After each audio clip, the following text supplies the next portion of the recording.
Hello and welcome to Comfort Dad Cooks.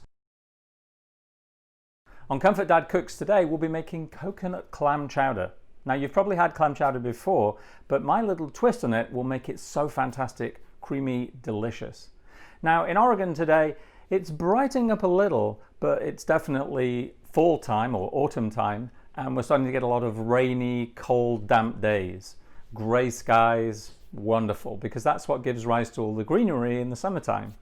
In Scotland they have a great word. I remember when I used to live in Scotland, and on the east coast up towards Aberdeen they would say that the weather is dreich, and dreich means kind of grey, dreary, damp, and just, you know what it's like. So we're going to make clam chowder today. So what we'd like to do today is start with our InstantPot. Now if you're not using an InstantPot, that's fine, you can use any kind of pan, and we're going to turn on the heat here, and first of all add a knob of butter. If you don't like butter, you can use coconut oil. And then the other thing that I like to do with an InstantPot here is a little bit of extra virgin olive oil. The olive oil helps the butter prevent it from burning. So get the saute function, or if you're using a regular oven, just a regular hob, you can use sort of medium heat. And to that oil, once it's melted, we are going to add a small onion chopped finely. Now if you don't like onion, you can grate the onion. The main thing here with the onion is that in a moment we're going to saute it here, and then we're going to put the pressure cooker on and cook that onion down till it's extremely soft. You will hardly notice it. Even if you don't like onion, you could grate the onion and then it will just disappear. You won't notice it. The sugars in the onion will start to cook, and you will start to get a nice flavor coming from the onion. We'll allow that to saute there for a couple of moments. We're looking for the onion to be on the way to translucent. When you're cooking something like this, it's not like French onion soup where you're looking to brown the onion. You're looking for the onion to just add a subtle flavor. So we don't want to brown the onion when we're doing this. Keep it all in the pan as well.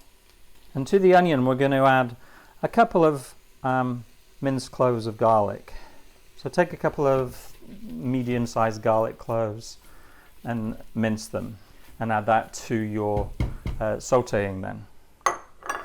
Now in this recipe what we're going to use, if you've got fresh clams, fantastic, but we're going to use a combination of minced and chopped clams. These are just cans of clams, chopped slightly larger size, minced slightly smaller. But we are not going to add the clams at the start.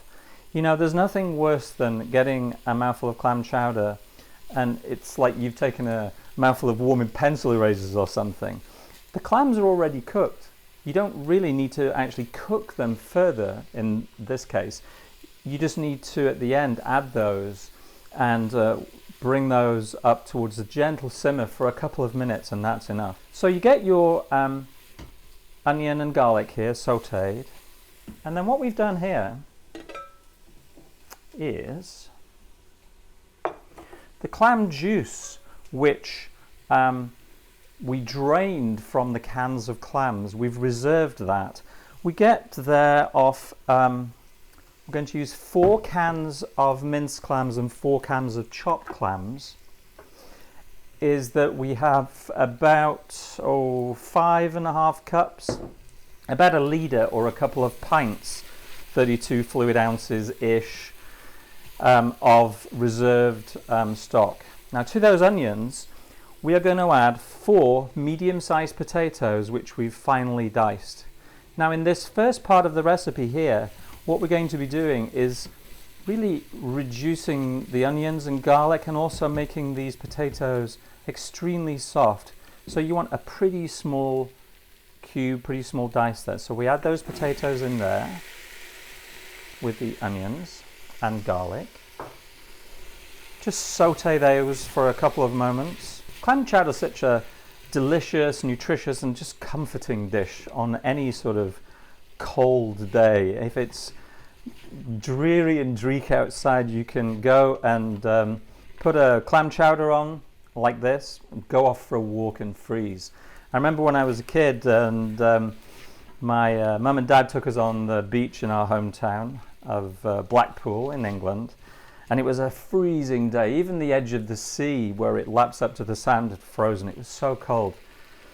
My dad said that he was going to make a delicious broth, and there was this amazing smell coming from the kitchen.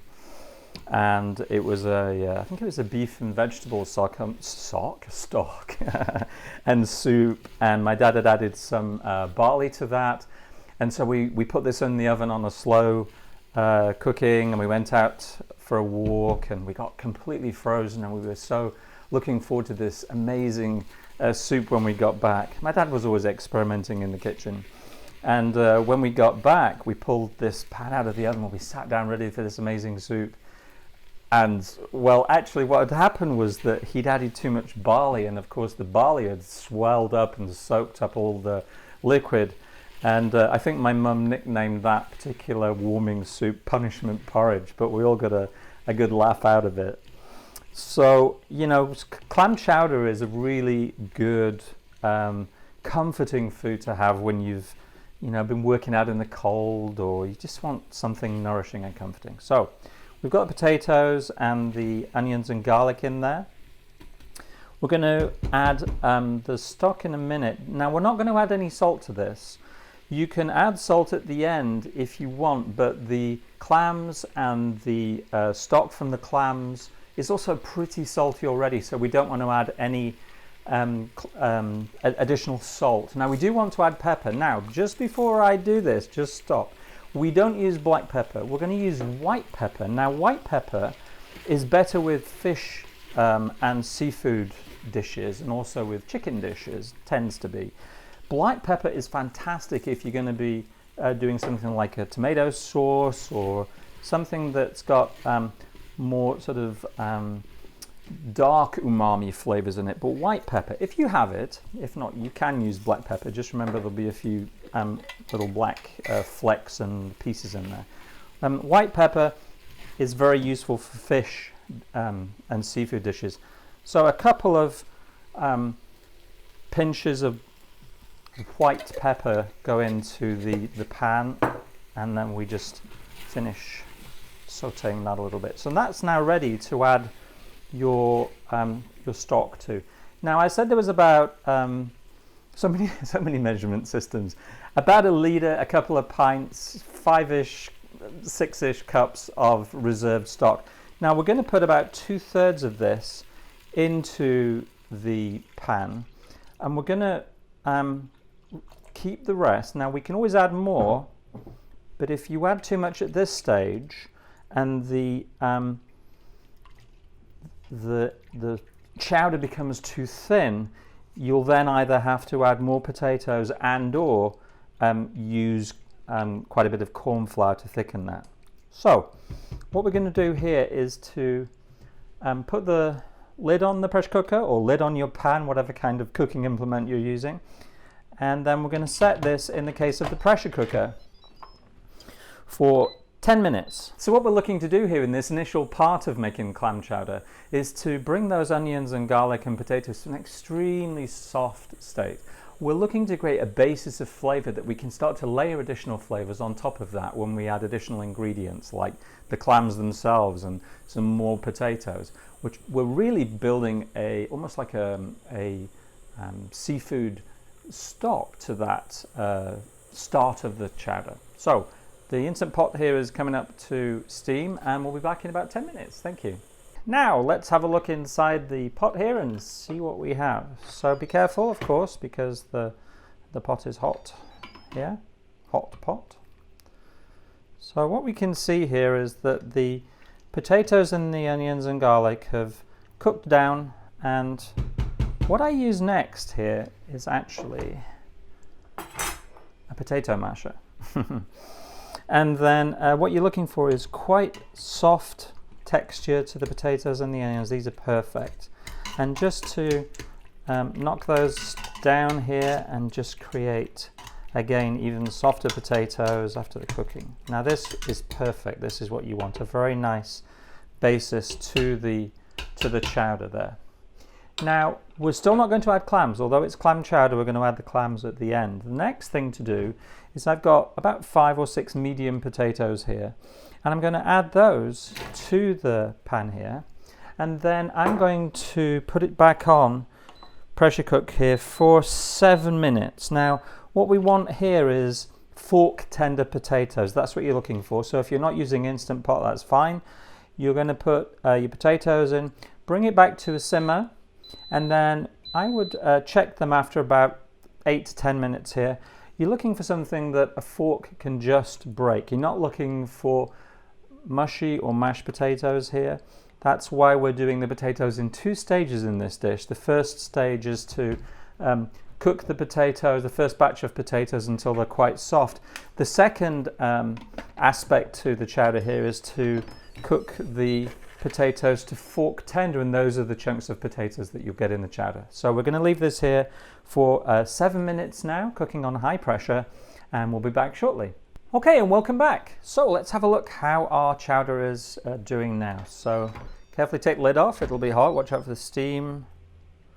And now we have a really nice basis of a chowder here. Now we can test those potatoes. They should be fork tender. I don't know why they call them fork tender. It could be spoon or knife tender, but they should be tender and they should break up like that. Now then, just put the lid over here. Okay, so we've got a very nice basis for a chowder here. Now I mentioned here that we're not going to use salt. Put it on the saute function there, the manual cooking. What we're going to do here is that we're going to add a couple of nice ingredients. So the first thing is coconut milk, any kind of coconut milk, and I'd already opened this. I don't just take tops off cans at the power of thought or anything. But what we're going to do is add the coconut milk into here,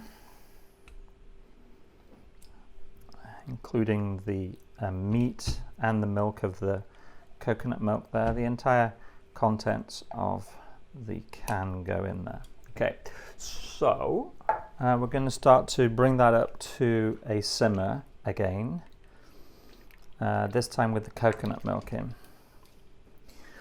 I've also got 2 tablespoons of parsley, which I've chopped up, which we're going to add into there. Any kind of parsley works. I've used curly parsley, but if you have Italian flat leaf parsley, that's also fine. Bring that up to a simmer here. And I love clam chowder. It's a really good dish. Usually at this stage we'd be adding a little bit of milk and also adding a little bit of corn flour to thicken that. We'll see in a moment whether it's thick enough and whether we want to add any corn starch or corn flour, as we call it in England. Pretty easy to thicken that. So we're waiting for this to just come up to a simmer here, and then we're going to add our clams. Now I mentioned that I've 2 kinds of clams in here, chopped clams and minced clams. If you can get whole clams as well, you can add those in as well. And the clams themselves already came in the broth which we've used inside the chowder here. They will probably be salty enough. You probably don't need to add any more salt to this dish unless to your palate it does not taste salty enough, but there's enough salt already. I mean, they came from the sea, so the juice, the liquor inside the can is probably going to be enough for you. So we're just going to wait here for that to come up to a simmer. Okay, when that comes to a simmer, the final or possibly penultimate thing we're going to add is actually the chopped and the minced clams here. Now, as regards the thickness of the chowder here, the clams themselves will only add a little bit of extra texture to this chowder in terms of its viscosity. Love the word viscosity. My eldest daughter and I were discussing viscosity recently as part of her science. Now, the thickness of that chowder will not change much when you add the clams. So you can assess at this point whether it's thick enough. Some people don't like very, very thick chowder. Some people do. I would like to add a little bit of cornstarch here. So this is about a tablespoon of cornstarch. Now if you just add cornstarch to a hot liquid, it will clump up and you'll be having lumps and all sorts of stuff. So what we're going to do is take the cornstarch and add just a little bit of the reserved cooking liquor here that came from the clam cans, and then we can stir that until it forms a smooth paste. And then by adding that paste to the simmering chowder here, we can thicken it slightly. So that's what we're going to do here. We can always add more cornstarch. I mean, you definitely don't want to be tipping a whole container of cornstarch into this here. What happens is that when you bring the soup or the chowder in this case or the stock to a simmer, the cornstarch will start to cook out, and the starches in the cornstarch will start to thicken whatever liquid you've added it to. Cornstarch is a very useful ingredient in the kitchen and allows us to thicken soups, sauces, stocks. It's used quite extensively in a lot of Chinese cooking for thickening things like glazes and this sort of stuff. So you'll simmer it there for a couple of minutes, and as I say, you can always add more cornstarch, but if you make it too thick at this stage, you'll start adding more liquid and then you'll need to rebalance the flavor. So there's a little bit of thickness coming here to the chowder, and that's what we're looking for. Again, you can always add more. Easy to do so. And this is the stage to do it, because what you'll find is it's an easier to manage chowder now than it is once you've added the clams. So that's about what we're looking for. Now all that we do here is that we add the clams in. We don't need to cook the clams, they're already cooked. And if you start to now boil the clams or simmer the clams, you will find that you end up with rubbery clams, and it's like a mouthful of pencil erasers, as I mentioned before. So we don't want to be cooking the clams here.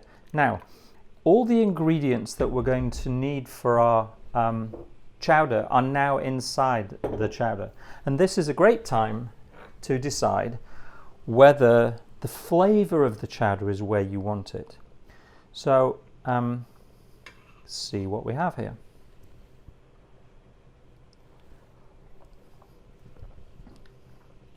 Oh, that's good, really good.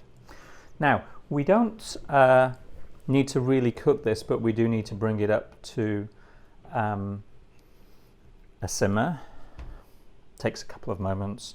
And then we're going to discover a couple of ways that I like to serve clam chowder here.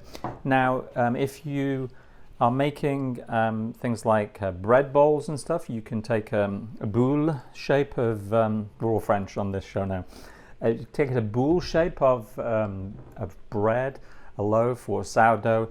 You can slice the top of that off, take out the bread from the middle. You can then use that for stuffing or some other dish.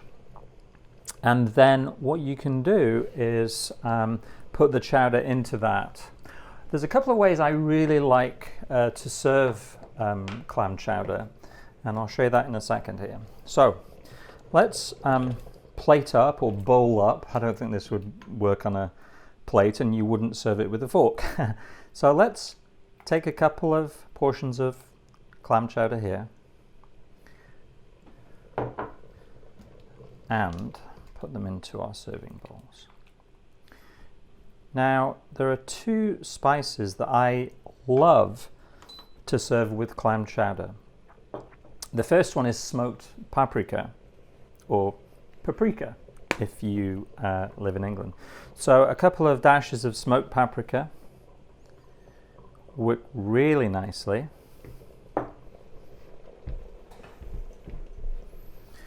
That's the smoked paprika. Adds a delicious smoky taste, okay? The other thing that I have discovered is absolutely fantastic with clam chowder is this, sumac. Sumac is a spice that's used extensively in a lot of cooking from the Arabian Peninsula, North Africa, over towards Afghanistan. I use it a lot on hummus, falafel, tabbouleh, which is a cracked wheat salad, which is absolutely delicious, pita breads. It adds a delicious citrusy, light, uplifting note towards any food that you sprinkle it on. I love my coconut clam chowder with a little bit of sumac sprinkled on top, or a little lot of sumac if you really enjoy sumac. Sumac you can buy online, you can get it at a number of grocery stores. Absolutely a delicious flavor. So that's my coconut clam chowder. I usually make quite a bit because I know that my family enjoy eating it, but I also know that I can just put it into a container and freeze it and then have it another day. So the first sample here, let's just try this with the smoked paprika on top. You can also add a dollop of sour cream if you want.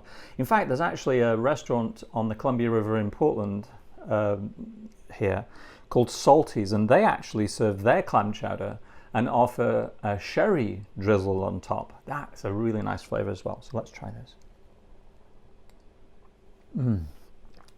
So good. Delicious, creamy, slightly salty clam chowder, nourishing, comforting, and also the smoky paprika on that is an absolutely delicious addition. The other thing which I suggested here is sumac, and this adds a delicious light, kind of sparkly, fragrant, citrusy almost note to it, and this is an absolutely delicious way to try clam chowder. So this is with the sumac. Absolutely delicious. Two quite different flavor profiles, smoked paprika and sumac, but both add a delicious note on top of that clam chowder. So that's my interpretation of clam chowder with coconut milk finished with either sumac or smoked paprika. I hope you've enjoyed watching today and that you'll go out and try my clam chowder recipe. Thank you for watching today. If you have any comments or questions, please leave them in the comments area below. We'll be back soon making another delicious, comforting dish on Comfort Dad Cooks.